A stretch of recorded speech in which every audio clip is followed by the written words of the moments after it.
అధ్యక్ష నమస్కారం అధ్యక్ష ఈరోజు ప్రపంచవ్యాప్తంగా ప్రపంచ పర్యాటక దినోత్సవాన్ని జరుపుకుంటున్నటువంటి శుభ సందర్భంలో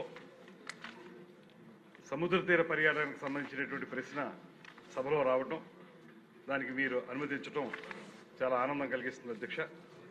ముఖ్యంగా ఏ ప్రశ్నకి సమాధానం చీరాల్లో సముద్ర ఆధారిత పర్యాటకాన్ని ప్రోత్సహించడానికి మరియు దాన్ని అభివృద్ధి చేయడానికి ప్రభుత్వం ఒక బృహత్తరమైనటువంటి ప్రణాళిక సిద్ధం చేసిన అధ్యక్ష. అందులో భాగంగా రిసార్ట్లు, వాటర్ స్పోర్ట్స్, ఇతర మౌలిక సదుపాయాలను కల్పించడానికి ఒక కార్యాచరణను కూడా ఏర్పాటు చేసుకున్నాం అనే మాటని తమ ద్వారా సభ్యులకు తెలియజేస్తున్నాం అధ్యక్ష. అదేవిధంగా బి ప్రశ్నకి సమాధానం వీరభద్రస్వామి ఆలయాన్ని పర్యాటక కేంద్రంగా అభివృద్ధి చేయడానికి కూడా ఈ ప్రభుత్వం ఒక కార్యక్రమాన్ని ఏర్పాటు చేసుకున్నాం. ప్రస్తుతం పురావస్తు శాఖ దగ్గర భద్రపరచబడినటువంటి మూల విరాట్ విగ్రహాలను ఆలయంలో తిరిగి ప్రతిష్ఠించడం లాంటి కార్యక్రమాన్ని చేపట్టడం ద్వారా వీరభద్రస్వామి ఆలయాన్ని అభివృద్ధి చేస్తాం. అదేవిధంగా కోదండరామస్వామి ఆలయంలో ఒక మ్యూజియం ఏర్పాటు చేయడానికి కూడా ఒక యాక్షన్ ప్లాన్ తయారు చేయడం జరిగింది అధ్యక్ష. అదేవిధంగా ప్రస్తుతం హైదరాబాద్ మ్యూజియంలో ఉన్నటువంటి పంచలోహ విగ్రహాలని విజయవాడ మ్యూజియంకి తరలించడానికి కూడా ఒక కార్యక్రమాన్ని ప్రారంభించాం అధ్యక్ష. అదేవిధంగా అద్దంకి శాసనాన్ని చెన్నై మ్యూజియం నుండి విజయవాడ మ్యూజియంకి తిరిగి తీసుకురావడానికి ప్రయత్నాలు చేస్తున్నాం అధ్యక్ష. దాంతోపాటు సి ప్రశ్నకు సమాధానం చీరాల చుట్టుపక్కల ఉన్న బీచ్కు రోడ్డు అనుసంధానం కలిగించడానికి దానికి సంబంధించినటువంటి రోడ్లు మరియు భవనాలు మరియు పంచాయతీరాజ్ ఇంజనీరింగ్ విభాగాలతో కలిపి జిల్లా స్థాయి పర్యాటక మౌలిక సదుపాయాల ప్రణాళిక ప్రతిపాదనలు చేపట్టడం జరిగింది అధ్యక్ష. అప్రోచ్ రోడ్లు, పార్కింగ్ సదుపాయాలు, లైటింగ్ మరియు పర్యాటకులకు సౌకర్యాలపై ప్రత్యేక దృష్టి పెట్టడం జరుగుతుంది అధ్యక్ష. అదేవిధంగా 4వ ప్రశ్నకి సమాధానం అసలు ప్రపంచ పర్యాటకులను కానీ విదేశీ పర్యాటకులను కానీ ఆకర్షించడానికి చీరాల ఈ ప్రాంతాలతో పాటు అసలు మన రాష్ట్రానికి ఏ విధమైనటువంటి కార్యక్రమాలు చేపడుతున్నామని చెప్పి వారు అడిగిన ప్రశ్నకి గతంలో ఇదే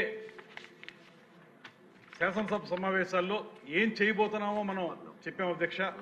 ఇప్పుడు ఏం చేసామో చెప్పగలిగేటువంటి ప్రత్యేకత ఈ ప్రభుత్వం తీసుకుందనేటువంటి మాటను కూడా తమ ద్వారా తెలియజేస్తున్నారు అధ్యక్ష. గతంలో 2019 నుంచి 24 వరకు ఉన్నటువంటి ఆ ప్రభుత్వం పేరుకి అనేక రకాలైనటువంటి మాటలు చెప్పింది తప్పితే ఏ రోజు కూడా వాటిని కార్యరూపం దాల్చే విధంగా కార్యక్రమాలు చేపట్టలేదు అధ్యక్ష. అయితే ఇవాళ ఈ 15 నెలల కాలంలో మొత్తం 103 సంస్థలతోటి ఒప్పందాలు కుదుర్చుకున్నాం అధ్యక్ష. మొత్తం పెట్టుబడుల విలువ 10,644 కోట్ల రూపాయల పెట్టుబడుల్ని ఈ రాష్ట్రానికి పర్యాటక రంగంలో 15 నెలల్లో తీసుకొస్తున్నాం అధ్యక్ష. ఈ పెట్టుబడులు హోటళ్లు, రిసార్ట్లు, థీమ్ పార్కులు, ఎకో అండ్ అడ్వెంచర్ ప్రాజెక్టులు, వెల్నెస్ రిట్రీట్స్ వీటి మీద ఎక్కువగా దృష్టి కేంద్రీకరిస్తున్నాం అధ్యక్ష. అదేవిధంగా ఇప్పటికీ 3,887 కోట్లతోటి 15 ప్రాజెక్టులు ప్రారంభించబడ్డాయి అధ్యక్ష. వీటిలో 2,848 హోటల్ గదులు ఏర్పడుతున్నాయి. 2029 నాటికి మొత్తం గదుల సంఖ్య 50,000కు చేరేలాగా లక్ష్యాన్ని నిర్ణయించుకున్నాం అధ్యక్ష. ఇప్పుడు ఉన్నటువంటి ప్రస్తుతం ఇప్పుడు చేసినవి 15 నెలల్లో 19,500 గదులు ఉన్నాయి అధ్యక్ష. దీని ద్వారా ప్రధానమైనటువంటిది ఉద్యోగ అవకాశాల కల్పన ఒకటి చేపట్టడం జరుగుతుంది అధ్యక్ష. దానికి ప్రత్యేకమైన ఒక పాలసీ కూడా తీసుకొచ్చి ఎవరైతే ఎక్కువ ఎంప్లాయ్మెంట్ ఇవ్వగలుగుతారో వాళ్ళకి ఎక్కువ ఇన్సెంటివ్స్ ఇచ్చే విధంగా కూడా మా పర్యాటక పాలసీని తీర్చిదిద్దారు ముఖ్యమంత్రి గారు అనేటువంటి మాటను కూడా తమ ద్వారా తెలియజేస్తున్నారు అధ్యక్ష. దీంట్లో ముఖ్యంగా 2024-29కి గాను ప్రత్యేకమైనటువంటి పర్యాటక పాలసీని ముఖ్యమంత్రి గారి నేతృత్వంలో తీసుకురావడం జరిగింది అధ్యక్ష. దాంతోపాటు ఒక విప్లవాత్మకమైనటువంటి మార్పు ఏంటంటే దేశంలో ఎక్కడా లేని విధంగా ఆంధ్రప్రదేశ్ రాష్ట్రానికి మన కూటమి ప్రభుత్వం వచ్చిన వెంటనే ముఖ్యమంత్రి గారు, ఉప ముఖ్యమంత్రి గారు ఇక్కడ ఏదైతే మనకి పర్యాటక రంగం ఉందో దానికి ఇండస్ట్రీ స్టేటస్ ఇచ్చే విధంగా ఎప్పుడైతే ఇండస్ట్రీ స్టేటస్ ఇస్తున్నామో ఇండస్ట్రీలో కొత్త ఇండస్ట్రీలు ఏవైతే ఏర్పరచుకుంటామో వారికి ఇచ్చేటువంటి అన్ని రకాల క్యాపిటల్ ఇన్సెంటివ్స్ కూడా ఈ రంగానికి కూడా ఎక్స్టెండ్ చేయబడతాయి అధ్యక్ష. దానివల్ల ఇవాళ మేము విజయవాడలో కన్వెన్షన్ పెట్టినా, విశాఖపట్నంలో పెట్టినా అధ్యక్ష, తమరు కూడా వచ్చారు, విశాఖపట్నంలో పెట్టినా, మొన్న తిరుపతిలో పెట్టినా, బయట ముంబై, ఢిల్లీ లాంటి చోట్లకు వెళ్ళినా, ఇంటర్నేషనల్గా వెళ్ళినా అన్ని చోట్ల కూడా మన యొక్క పాలసీని అదేవిధంగా మనం తీసుకున్నటువంటి ఇండస్ట్రీ స్టేటస్ని దృష్టిలో పెట్టుకుని అనేక మంది ఇంటర్నేషనల్ స్టేటస్ ఉన్నటువంటి హోటల్స్ మన దగ్గరికి వస్తున్నాయి అధ్యక్ష. అందులో భాగంగా రమారమి 15 ప్రాజెక్టులను ఇప్పటికే మనం పట్టాలెక్కించాం అధ్యక్ష. అదేవిధంగా మనకి ప్రత్యేక రాయితీలు ఇవ్వడం జరుగుతుంది అధ్యక్ష. వీళ్ళకి దాంట్లో మూలధన సబ్సిడీ కానీ, ఉపాధి సబ్సిడీ కానీ, జిఎస్టీ రియంబర్స్మెంట్ కానీ ఇవన్నీ కూడా తప్పనిసరిగా ఏర్పడతాయి అధ్యక్ష.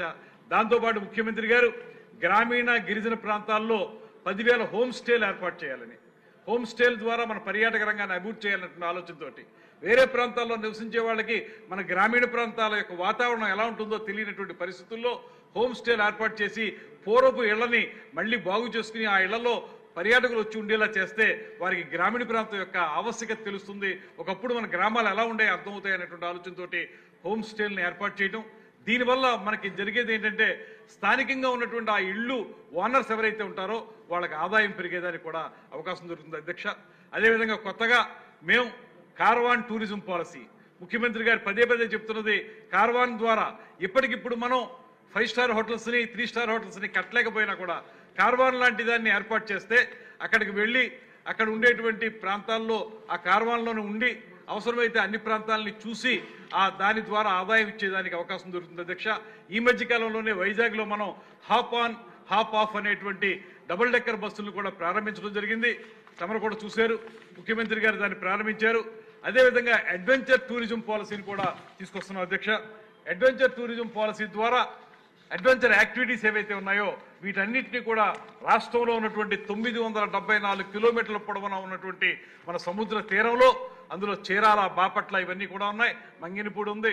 అదేవిధంగా నెల్లూరు జిల్లాలో చంద్రమోహన్ రెడ్డి గారు చెప్పేటువంటి ప్రాంతం, అక్కడ వేలంకిని టెంపుల్ ఉన్నటువంటి ప్రాంతం కానీ, అదేవిధంగా పేరుపాలెం బీచ్ కానీ, వీటన్నిటిలో కూడా ప్రధానంగా మేము అనేక ప్రాజెక్టులు చేపట్టడం ద్వారా, వెల్నెస్ సెంటర్స్ ఏర్పాటు చేయడం ద్వారా ఇప్పటికే రామ్దేవ్ బాబా గారితో MOU అధ్యక్ష, వారితో వెల్నెస్ సెంటర్లను ఏర్పాటు చేయడం కానీ ఇలాంటి కార్యక్రమాలన్నింటి కూడా రాష్ట్ర ప్రభుత్వం పెద్ద ఎత్తున చేపడుతుంది అధ్యక్ష.